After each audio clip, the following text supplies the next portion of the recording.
Drama serial سن میرے دل، جس میں آپ کو دکھایا جائے گا کہ بلال عبداللہ صدف کو جب ڈیٹ پر لے کر جاتا ہے تو وہاں پر صدف بلال عبداللہ سے کہتی ہے کہ بلال عبداللہ، میں عمار سے طلاق لینا چاہتی ہوں اور میں آپ سے شادی کرنا چاہتی ہوں۔ یہ بات سن کر بلال عبداللہ صدف سے کہتا ہے کہ صدف، میں آپ سے شادی نہیں کر سکتا۔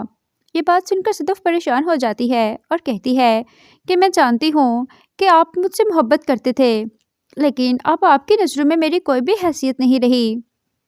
یہ بات سن کر بلال عبداللہ صدف سے کہتا ہے کہ صدف، آپ بہت ہی قیمتی ہے میرے لیے۔ میں نے شروع دن سے آپ سے محبت کی ہے اور ابھی تک میں آپ سے محبت کرتا ہوں۔ میں نے جب سے محبت کا مطلب جانا ہے، میں نے صرف آپ ہی سے محبت کی ہے اور بے انتہا کی ہے، لیکن اب میں نہیں چاہتا کہ اب آپ پہ طلاق کی تہمت لگے اور لوگ آپ کے کردار کے بارے میں باتیں کریں۔ اس لیے میں فیصلہ کر چکا ہوں کہ میں اب آپ سے شادی نہیں کروں گا۔ آپ اگر صدف سے محبت کرتی ہیں عمار سے، تو پھر آپ کو اسی کے ساتھ ہی اپنی زندگی گزارنی ہوگی۔ یہ بات سن کر صدف بلال عبداللہ سے کہتی ہے کہ عمار مجھ سے محبت نہیں کرتا۔ عمار اپنی زندگی میں دانیہ کو شامل کرنے والا ہے، اس لیے میں اب اس کے ساتھ نہیں رہوں گی۔ بلال عبداللہ صدف سے کہتا ہے کہ صدف، آپ مرزا صاحب کی بیٹی ہیں اور میرے لیے بہت ہی قابل احترام ہیں۔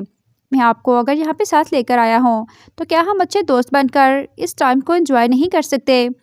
پھر بلال عبداللہ اور صدف ایک اچھے دوست کی طرح وہاں پہ انجوائے کرتے ہیں۔ کھانا وغیرہ کھا کر جب گھر واپس آتے ہیں تو ناظرین، صدف بلال عبداللہ کے بارے میں سوچ رہی ہوتی ہے کہ آخرکار اس نے ہمارے جیسے انسان سے شادی کر کے اپنی زندگی کیوں برباد کر لی۔